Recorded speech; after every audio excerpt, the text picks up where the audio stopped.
nosaltres té una importància cabdal per quan la revolució actual que existeix en el món de la comunicació ens porta a una entesa total entre tot tipus de manera de fer-la, aquesta informació. Motivar una comunicació global és el camí del futur.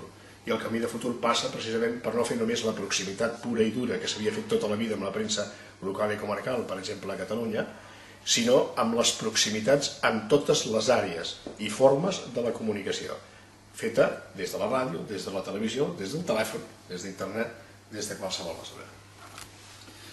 En el meu cas el que m'agradaria poder expressar és que com a professor de la universitat és un motiu de satisfacció poder organitzar uns estudis per gent que ja està treballant i que té la voluntat de reciclar-se, de posar-se al dia, d'avançar en els seus coneixements. Perquè la societat nostra, la societat del coneixement, requereix una constant posada al dia.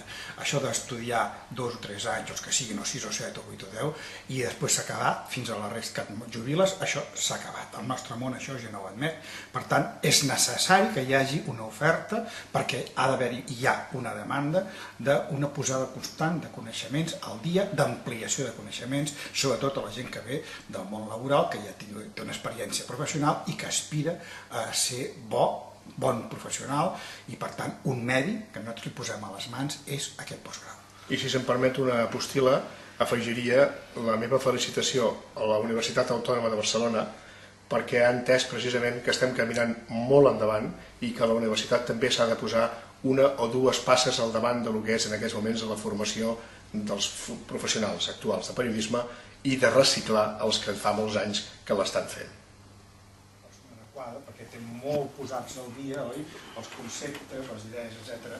d'això que estem nosaltres treballant, que és la comunicació de proximitat. I per tant vam pensar amb el Lluís Costa acceptar la nostra invitació i farà la conferència anual del curs.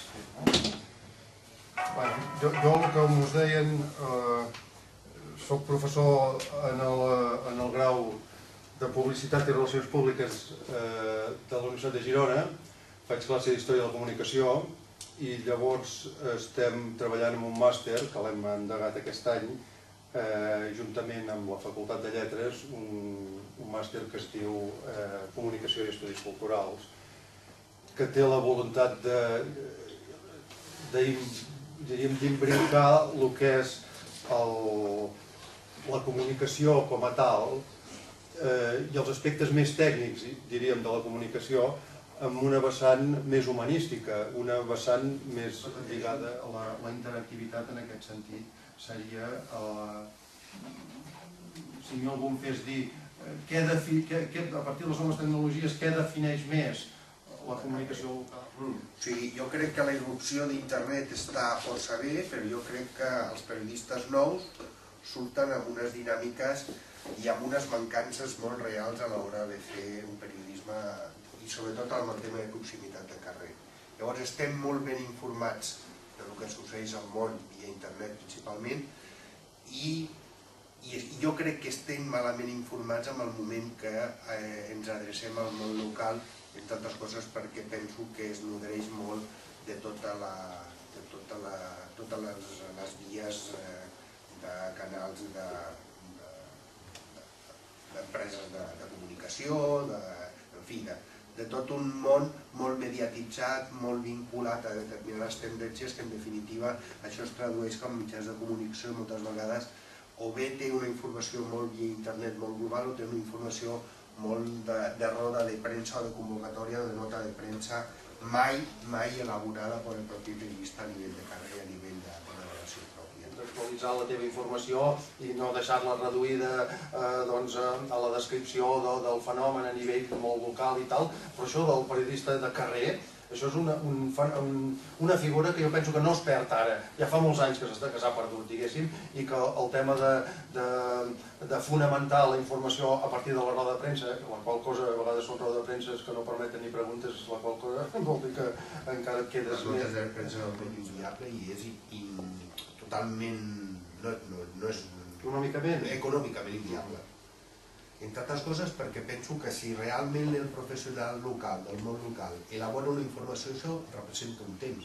Si després això és abocar tota aquesta informació amb un mitjà com internet en el qual que econòmicament totalment és lliure, jo crec que això realment es planteja un accés de pagament o no sé el que passarà, tenint en compte que la via paper o el que sustentem via internet es sustenta sota la perspectiva econòmica del paper, però quan el paper ja no doni el que ha de donar, realment els problemes seran bastant greus. Diria el que és a dir, tothom hi vol voler ser, creia que havia de ser-hi, però ara veuen que sobrepassa el mitjà primer, el que sustentava aquesta iniciativa. Per tant, ara, com puc fer que el que passa per davant del que havia de ser el primer, doncs ara com ho faig per rendibilitzar? Perquè si ara resulta que jo tiro 15.000 exemplars, però resulta que a la pàgina entre 40.000 persones, i de les 40.000 no cobro i de les 15.000 cobro, invertir això em sembla que és aquí on hi ha el problema. No, esclar, i a més, en el tema de la proximitat, hi ha un tipus de publicitat que difícilment s'anunciarà o veurà que anunciar-se en determinats mitjans li costaria molt car i que, per tant, té aquest mercat publicitari la comunicació local des d'un punt de vista. Ara, evidentment, en els anunciants o l'empresa, doncs el procés és extremadament lent, i més en els mitjans de comunicació local, per entendre que poden rendibilitzar el seu producte, la seva empresa o el que sigui, a través d'aquest tipus de publicitat en aquests mitjans. Aquest debat de, no sé, abans ells comentaven, si paper, digital... És l'etern debat. Estem al present, ja veurem cap endavant. Amb els llibres que he passat també. Semblava que els e-books havien de... I d'acord, estem en un context de crisi. La transició serà llarga i això sorprèn molt, sobretot, no sorprèn, perquè entra dintre una dinàmica lògica, jo diria, però sorprèn perquè ens van vendre aquesta... Quina seria la tercera revolució? En fi, com una revolució, allò que mentre que les altres revolucions que s'han esdevingut al llarg de la història, moltes d'elles han necessitat segles per anar-se cimentant, diguéssim, deien la revolució tecnològica, l'impacte de la revolució, hòstia, ha sigut molt ràpida, perquè això sí que és veritat, perquè 10 anys d'allò és molt poc, diguéssim. És l'única que no es fa a l'escola. De manera la inauguració.